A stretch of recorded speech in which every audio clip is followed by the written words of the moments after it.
Special show আপনারা এসে সবকিছু মিলে কেমন দেখছেন আর হয়ে গেল সবকিছু মিলে দিতে আপনি না, অবশেষে এসে এই মুহূর্তে অসম্ভব ভালো লাগছে এটুকু বলতে পারি, কারণ অবশেষে প্রিন্স আলোর মুখ দেখতে পাচ্ছে, দর্শকের কাছে পৌঁছাতে পারছে।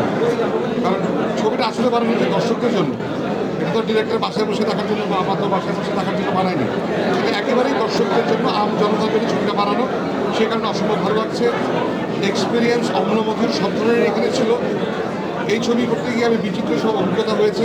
একটি ছবি এত সমস্যায় করতে পারে আমার কোনো ধারণা ছিল না, বাট আমি খুবই আশাবাদী এবং হ্যাপি একটা জায়গায় এই দুজন মানুষের জন্য।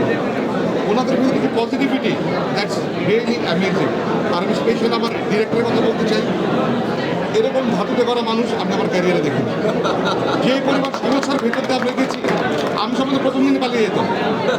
তার এক্সপ্রেশন নাই করো, তার কোনো টেনশন আমরা পাওয়া যাচ্ছি, বুঝেছি ভেতরে ভেতরে টেনশন হচ্ছে, বাট এই টেনশনটা কাউকে ছড়াতে দেয়নি। নেগেটিভিটি কোনো কিছু নেই। আবারও সে দোষা এত সমস্যা করার মতো একটা ওয়ান্ডারফুল জার্নি আমরা শেষ করেছি।